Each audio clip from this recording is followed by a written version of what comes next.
अरे पूछेली सुंदर हो बेटी बाबा जी से हो बतिया। अरे पूछेली सुंदर हो बेटी पापा जी से हो बतिया। अरे कहावटी कायब है बाबा जी हमरो बारी हो आतिया। अरे कहावटी कायब है पापा जी हमरो बारी हो आतिया। अरे पूछेली सुंदर हो बेटी चाचा जी से हो बतिया। अरे पूछेली सुंदर हो बेटी चाचा जी से हो बतिया। अरे कहावटी कायब है चाचा जी हमरो बारी हो आतिया। अरे कहावटी कायब है चाचा जी हमरो बारी हो आतिया।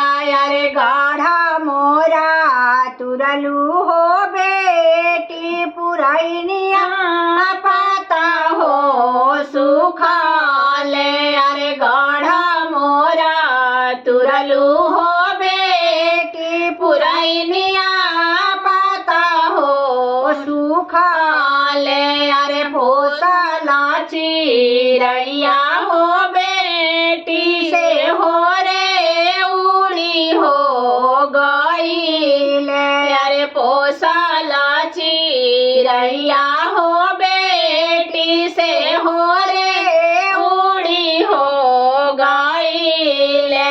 अरे गाँव के गैड़वा हो बेटी घनी फूला हो वारिया। अरे गाँव के गैड़वा हो बेटी घनी फूला हो वारिया। अरे ओही मेटी कैबा हो बेटी तोहरो बारी हो आतिया।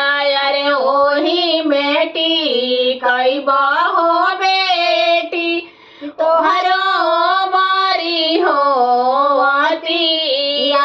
अरे गाढ़ा मोरा तुरलू हो बेटी पुरैनिया पाता हो सुखाले। अरे गाढ़ा मोरा तुरलू हो बेटी पुरैनिया पाता हो सुखाले। अरे पोसला चिरैया हो बेटी से हो रे उड़ी हो गईले। अरे पोसला चिरैया हो बेटी से हो रे उड़ी हो गईले। अरे पूछेली सुंदर हो बहिनी भैया जी से हो बतिया।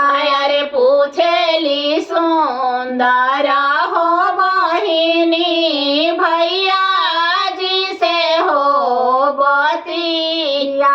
अरे कहावटी कायब है भैया जी हमरो बारी हो आतिया। अरे कहावटी गायब है भैया जी हमरो बारी हो आतिया।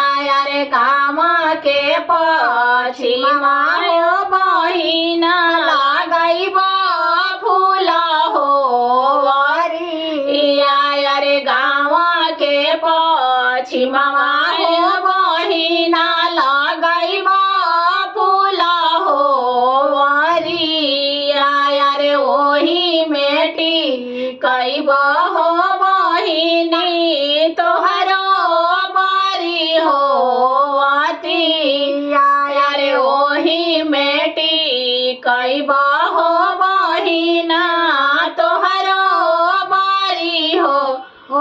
बती आया रे गढ़ रौरो बाढ़ो ए भैया जी पुरैनिया पाता हो पसारो यारे गढ़ रौरो बाढ़ो ए भैया जी पुरैनिया पाता हो पसारो यारे पोसाला चिरैया ए भैया जी से हो रे बासी हो जाई है अरे पोसाला सुंदर हो बहिनी से हो रे बासी हो जाई है अरे पोसाला दुलारल हो बहिनी से हो रे बासी हो जाई है अरे पूछेली सुंदर हो बेटी बाबा जी से हो बतिया अरे पूछेली सुंदर हो बेटी पापा जी से हो बतिया अरे पूछेली सुंदर हो बेटी चाचा जी से हो बतिया अरे पूछेली सुंदर हो बेटी भैया जी से हो बतिया अरे कहाँ माटी काय बे बाबा जी हमरो बारी हो आती अरे कहाँ माटी कायब है पापा जी हमरो बारी हो आती अरे कहाँ माटी कायब है चाचा जी हमरो बारी हो आती अरे कहाँ माटी कायब है भैया जी हमरो